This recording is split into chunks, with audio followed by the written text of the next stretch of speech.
Assalamualaikum warahmatullahi wabarakatuh. Saya Syahabudin. Terima kasih banyak kerana anda berada di channel YouTube saya dan terima kasih banyak jika anda telah tekan butang subscribe. Kalau belum tekan butang berkenaan, tekan butang itu sekarang. Jika ada video-video yang bermanfaat, insya-Allah akan ada di feed YouTube anda. Sahabat-sahabat, semalam saya ada buat satu video, satu kenyataan di YouTube berkaitan tentang isu satu orang lelaki dekat Facebook, Facebookers lah kita sebut, nama dia Muhammad.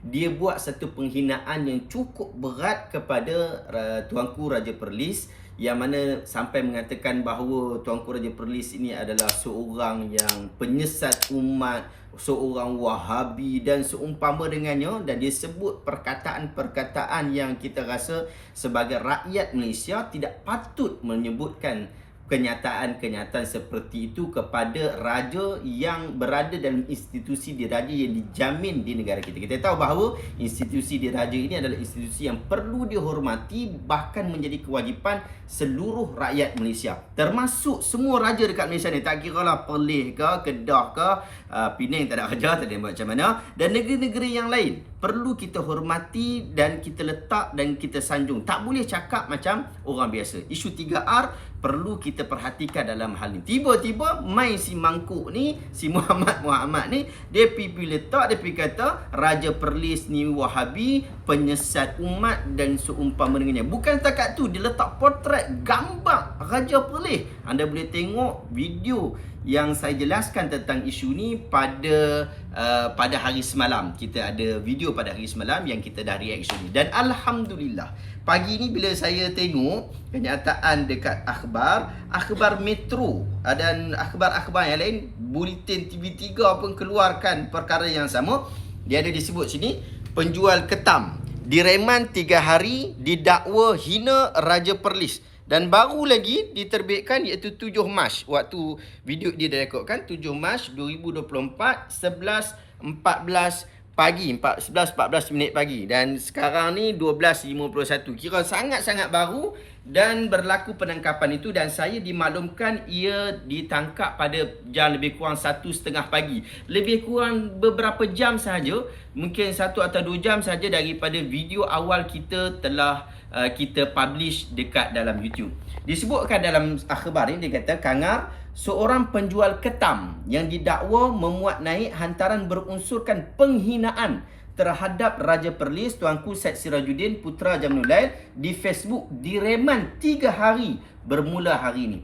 Suspek berusia 41 tahun turut disyaki menyimbah papan iklan yang tertera gambar Raja Muda Perlis Tuanku Syed Faizuddin Putra Jamnulail dengan cat merah. Saya keluar sikit daripada isu ni. Sahabat-sahabat, baru-baru ni pun jadi masalah, bukan sekadar Raja Perlis dibuat penghinaan demi penghinaan, tetapi Raja Muda Perlis iaitu Syed Faizuddin juga disimbah gambar dia yang ada, tahu saya dekat roundabout Kangak tu, diorang simbah dengan cat warna merah. Korang tak tahu siapa, tiba-tiba hari ni orang yang sama yang buat penghinaan kepada Raja Perlis, orang yang sama dituduh dengan hal berkenaan. Dengar kata waktu diorang geledah rumah suspek ini, diorang jumpa cat yang sama yang melakukan, yang kononnya kemungkinan dia melakukan perkara yang sama, yang kita tahu bahawa penghormatan dia kepada Raja Perlis terutamanya adalah satu perkara yang dipertikaikan.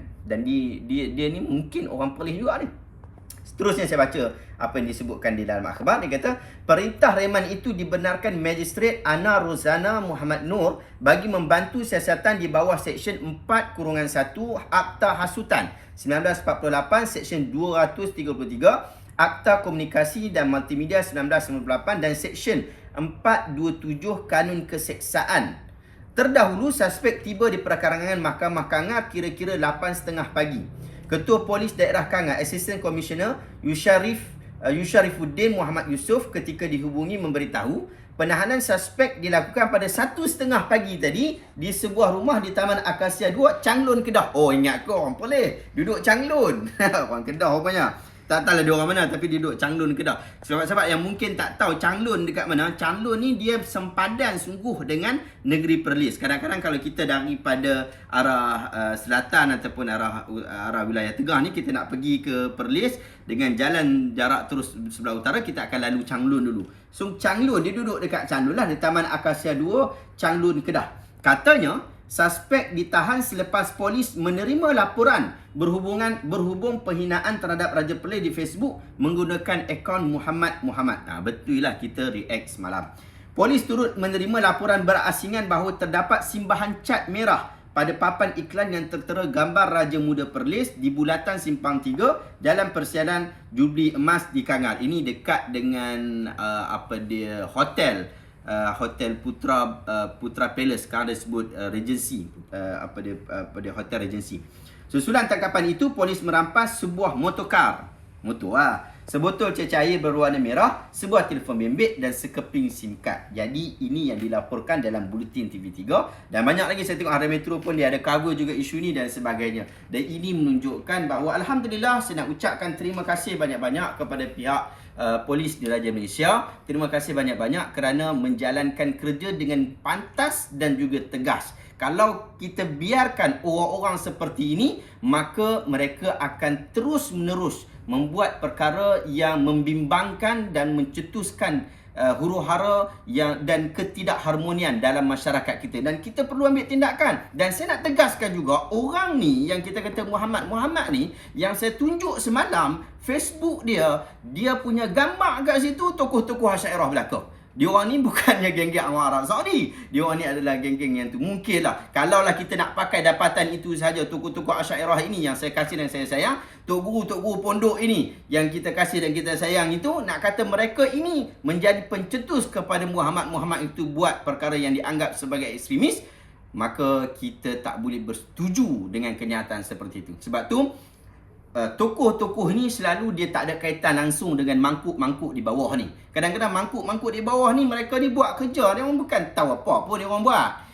Tapi konon-konon kadang-kadang dia orang baca buku daripada tokoh berkenaan. Dahulu kita tengok ada kes orang tu baca buku Ibn Taymiyah, lalu dia ditangkap kononnya pengganas. Padahal dia baca buku Ibn Taymiyah, bukan kawan ni saja baca, orang lain pun baca juga. Tapi konon orang nak pergi buat jahat, dia kata inilah Ibn Taymiyah membuat satu gerakan yang jahat ataupun pemikiran dia adalah pemikiran ekstrim, disebabkan kita tengok ada ekstremis yang baca macam tu. Kalau kita buat kes macam tu, jenuh. Orang Islam yang buat ekstremis tu mereka baca Quran. Adakah Quran boleh membawa orang buat jadi ekstrim? Tidak. Tetapi kesalahfahaman orang itu terhadap kefahaman ataupun ajaran yang dibawa oleh ajaran asal itulah yang menyebabkan dia berlaku seperti itu.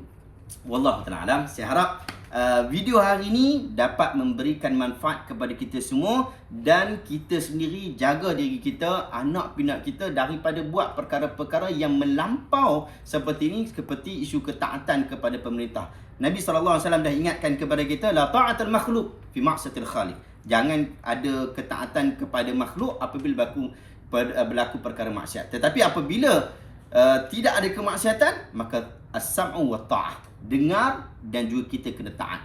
Jangan kita buat penghinaan kepada mereka. Dan hadis riwayat Tirmizi menyatakan bahawa sesiapa yang membuat penghinaan kepada pemerintah, maka dia akan dihina oleh Allah Azza wa Jalla. Ia adalah hadis yang sahih riwayat Imam At-Tirmizi. So kita kena hati-hati dalam bab ini, dan kita kena perhatikan diri kita, anak-anak pinak kita daripada melakukan hal-hal yang bercanggah. Sebab tu saya cadang sungguh-sungguh sahabat-sahabat untuk dapatkan buku-buku yang bermanfaat untuk jaga diri kita dan generasi kita. Oleh sebab tu saya cadangkan kepada anda untuk dapatkan buku hadis 40. Semalam saya dah kempen. Hari ni saya nak juga anda dapatkan. Ada 42 hadis dalam buku ini, cerita berkaitan tentang asas-asas yang penting untuk kita fahami agama kita. Daripada bab niat, dalam bab perbuatan, sampailah kepada bab-bab utama. Kalau orang kata kita belajar ilmu tasawuf, ini yang paling penting. Direkodkan oleh Imam An-Nawawi rahimahullah, dan disyarahkan pula oleh Dr. Mustafa Dib Al-Bughan dan Dr. Muhyiddin Mistu. Ni the best ulama tokoh mazhab Asy-Syafi'i rahimahullah yang menjelaskan secara ringkas, padat dan juga mudah untuk difahami semua golongan. Dapatkan buku ni, saya letakkan link dekat bahagian description. Terima kasih banyak. Jika anda rasa video hari ini bermanfaat, tekan butang share. Semoga orang lain juga dapat manfaat yang sama. Jumpa lagi dalam video reaction seterusnya. Assalamualaikum warahmatullahi wabarakatuh.